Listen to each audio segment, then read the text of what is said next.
What's going on, everybody? Welcome back to the channel. I hope you guys are having a great day as always. If you guys haven't already subscribed, make sure you guys go ahead and do so. We're building this insane Jeep WJ and we're just getting started honestly with this project. Super pumped to see how this comes out, but today we're going to be installing the Iron Rock Offroad 6.5-inch long arm kit. We're going to start with the rear 4-link, then we'll go ahead and do the front 3-link. So in this video will be the 4-link. Next video, probably tomorrow or the next day, will be the 3-link, so make sure you guys check that out as well. Huge shout out to Iron Rock Offroad for helping us get this lift kit. Honestly, couldn't have done it without them. Super excited to see how this looks on the Jeep. So far, I'm super happy with how the lift kit looks. It's super beefy, and I really like how you can tell a lot of thought went into the setup. So excited to see how it works on the Jeep. So with all that being said, let's go ahead and get right into installing it. We'll install the lift kit today. At the end, we're going to test fit some 37s and see how it looks, see how it performs. Hopefully by mid next week, the whole Jeep will be lifted. By the time you guys are seeing this, the whole Jeep is lifted actually. I'm gonna upload these videos back to back. So let's go ahead and install the 4-link. All right, so before we can install the 4-link on the rear, we're gonna have to obviously install the crossmember that has the 2 mounting points on both sides for the control arms. In order to do that though, we're gonna have to cut off the exhaust. I believe we cut it between the cat and the muffler. I'm gonna double check that obviously before I cut it so we don't mess that up. Once that's cut off, we'll be able to drill all the holes for this, put the nut plates up inside the unibody, and bolt this thing down.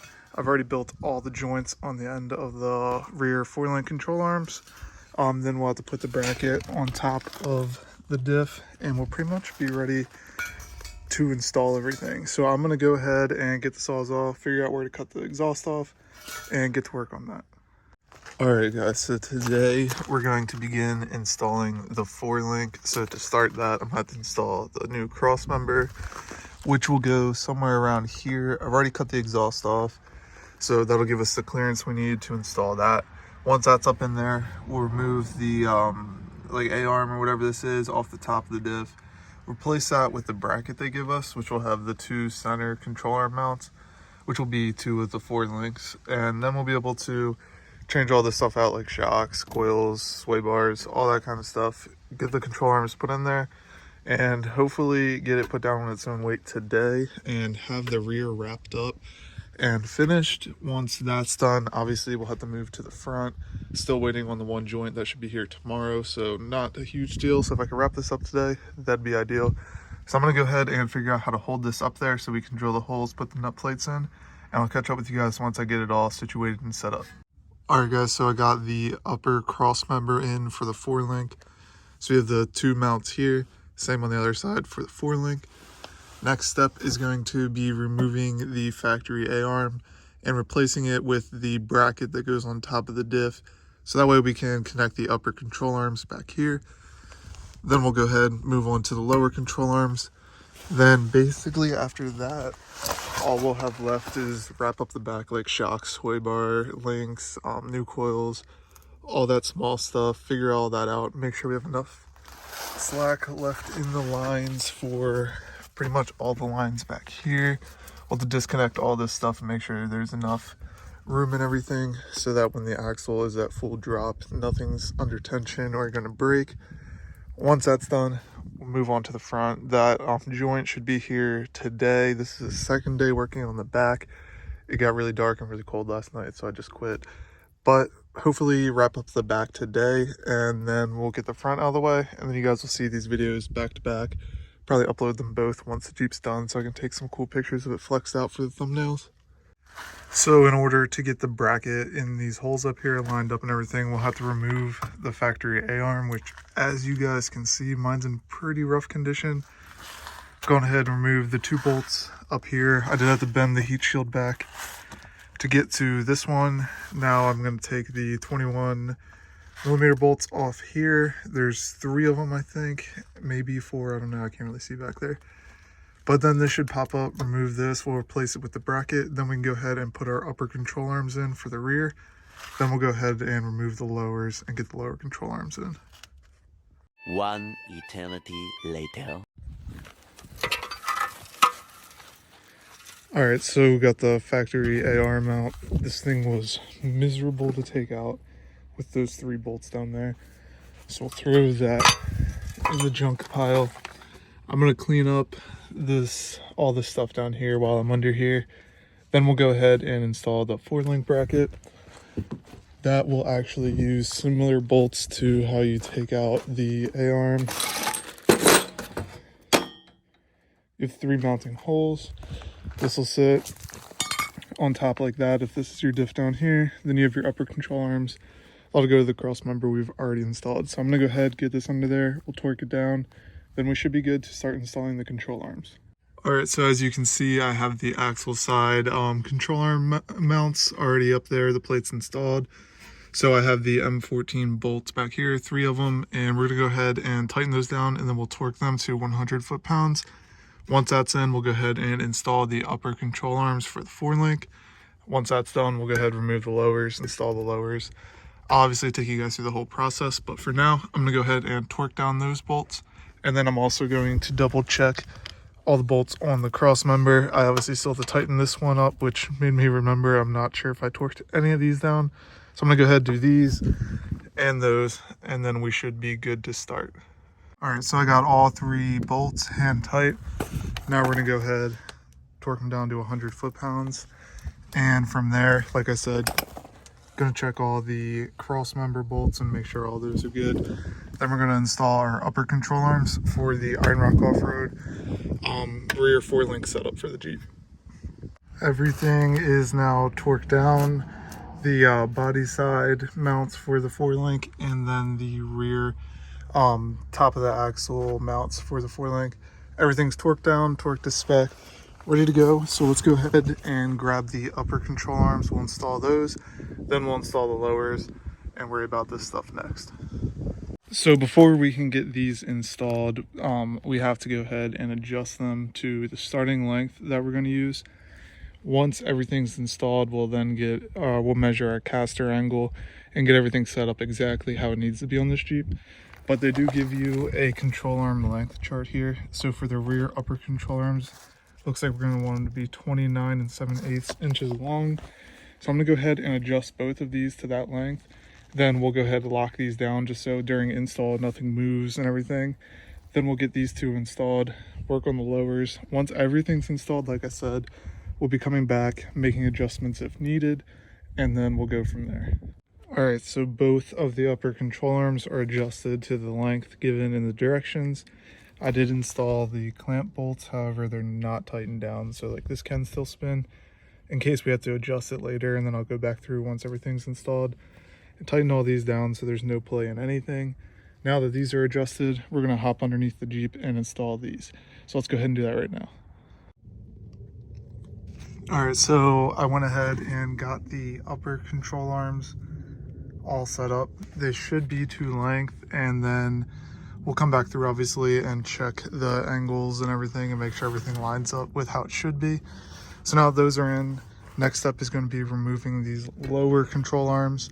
I'm not sure what we're going to have to cut here yet to clear these, but I'm going to go ahead, remove these, and then we'll get the other ones set up, and we'll set them up to the right length like we did with these. Throw them in there, and then we'll go over and change shocks, coils, all that stuff. I'm just going to drop the axle down as low as it'll go once we take the shocks off and see if we can fit the new coils in there. Not 100% sure if that's going to work yet, but let's go ahead and get these taken out.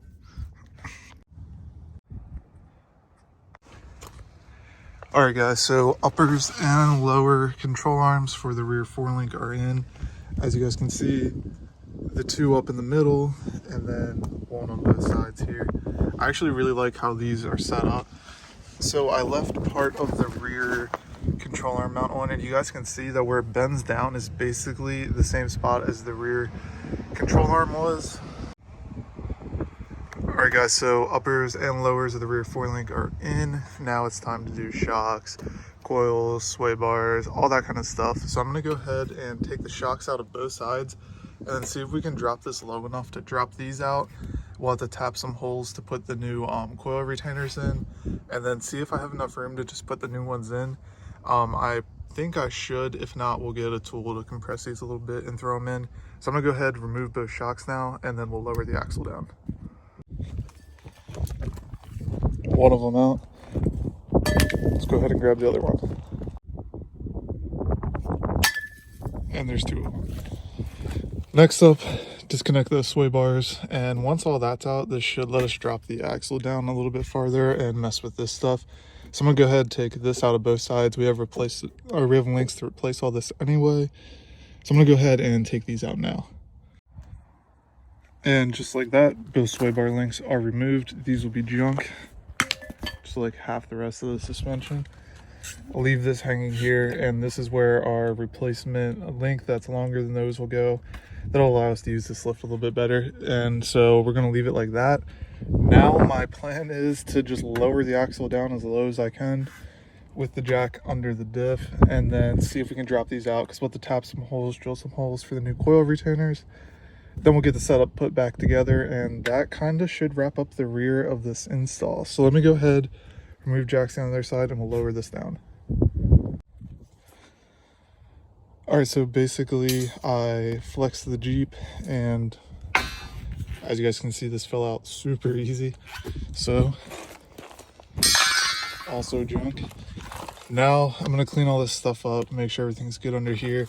Just by doing this, I can tell we need another breather tube or make this one longer. So we'll figure that one out as we go. I have to tap this, put the new coil retainers in, then we'll get this side all wrapped up and move on to the other side. So here you guys can see the difference between the new coils we're putting in for this kit and the stock original ones. These literally just drop out when you're at full, or this isn't even going to be full flex, I don't think. I mean, I don't have anything hooked up here, so it'll depend a lot on the travel of the shock and all that stuff. We're going to test that out in an upcoming video once this whole Jeep's done. But these new ones won't even fit in relatively close like this. So we're going to have to find a way to compress these, which is always pretty sketchy, to get them to fit in there. First, I'm going to have to run to the store and get the right size drill bit to drill this hole out. Then we'll tap it, and that's where we'll put one of these, which will be the coil spring retainer. What that's going to do is prevent this from dropping out, similar to how this one did when we lowered this side of the axle down. Once that's in, all we have to do is bolt up new shocks, the new sway bar links. That'll be a lot longer. They'll give us more travel and lift it up enough and allow it to be lifted instead of just pulling itself down. Obviously I'm gonna need new breather hose, I believe that is. That's very tight, or possibly reroute this one underneath of that bar. Figure that one out. All these still have some room. Obviously I'm gonna have to put it at full flex and figure out what that is, and make sure everything under here is still good to go. I'm gonna cut these little tabs off there, these two. Make sure everything just works and moves as it should. We still have to tighten everything down until the Jeep's on its own weight at ride height. Also gonna have to figure out something with the drive shaft for the sides to lift. Not a huge deal. Hit up the guys over at Adams and we'll figure it out. Same drive shafts I have on my Wrangler over there. Best in the business, so I'll hit them up and see what we have to do there. But for now, I'm gonna try to figure out how to get these in there, and I'm gonna go get a drill bit that'll fit this. So that side's in. On this side, just drilled and tapped this hole so that we'll be able to thread up our new coil retainer like on that side. Now to me that coil does look like it's rocked a little bit back, so I'm probably going to have to pull the axle forward some, but we'll measure all that once this is all installed and everything, figure it out for sure. But I'm going to go ahead and put the new coil retainer in this side, and then we'll see how well that fits. The other side was pretty much a struggle. I took the bump stop out and put a jack under the body here and just lifted it up as much as I possibly could. But after this, we should be able to put shocks and all that stuff on, so let's go ahead and put that coil retainer in. All right, so this side coil retainer is on. In all honesty, these could probably use replacing. They're a little rusty, but since we're building the tons for the Jeep anyway, I don't really care enough to replace these, because these axles will be junk probably by mid next summer, as long as parts get here on time and everything like that. So we're gonna leave these for now. I mean, it'll do the job. If I was planning on keeping these axles, I definitely would have replaced them while I had everything out. But let's go ahead and toss the coil in, just like on the other side. All right guys, so both sides, coils are in, everything's all buttoned up. Still haven't torqued down any of the control arms. I'm gonna do that when the Jeep's on its own weight. That'll be easier on the joints so that they're not stuck flexed in any weird way. So next up, in order to get tires on it, I'm gonna go ahead and reinstall the shocks we got with the lift, and then I'm going to put the new sway bar links in. After that, I believe we're good to lower this thing and put tires on the back. I'm gonna trim up these control arm mounts a little bit more. I haven't even trimmed that side yet. That way they'll all clear this. On the instructions it said you can bend it in, but I'm just gonna cut them off so it looks a lot cleaner and then paint all this. So I'm gonna go ahead, get the shocks, figure out how to install those, sway bar links, go ahead and install those, and we should be good to put the back on its own weight. Then we'll go ahead and wrap up the 3-link today as well. Alright guys, and just like that, the Jeep is on its own weight in the back. You guys can see just how tall this thing is now. The door handle comes up to my chest now. So this thing's actually sitting higher than my Wrangler on 40 sits, and these are like 36-inch tires. No, they were 37s, but they're almost bald. So when it gets bigger tires than that, this thing's gonna be huge. But just to wrap up a couple things that I didn't touch in the video, once the Jeep's on its own weight, you'll be able to torque down all the control arm bolts and get everything set up there. Final adjustments, you'll be able to measure if the axle's centered on both sides and adjust the control arms accordingly to make sure everything's set up right. As you guys can see, clearance with 36-ish inch tires is not the best, especially back here. So in a upcoming video, you guys can definitely expect to see us cutting up the fenders. This fender's all dented anyway, so my plan was cut all that off. And on the other side, there's a big dent like right here, so my plan was to cut that off as well. Now these are not the tires that we're actually going to run on this Jeep, just temporary until I can get the other ones mounted. We have a set of 35-inch radar tires. I'll go ahead and put a picture up here somewhere on the screen for you guys to check out. So we're going to be putting those on these wheels. I had to clean these up, obviously. I just pulled them from behind the shed. They were the old wheels off of the Wrangler. But this thing's kind of getting close to ready to go to Roush and its first wheeling trip. So you guys can expect some content there. I'm actually going to take it somewhere within the next couple days and test everything out, make sure it all travels well, no binding in the suspension or anything like that. But yeah, super happy with how this turned out. The Jeep is massive now. Look forward to a video on the front setup. Still have a couple tweaks to make there. Besides that, that's almost done. But that basically wraps up the rear 4-link install.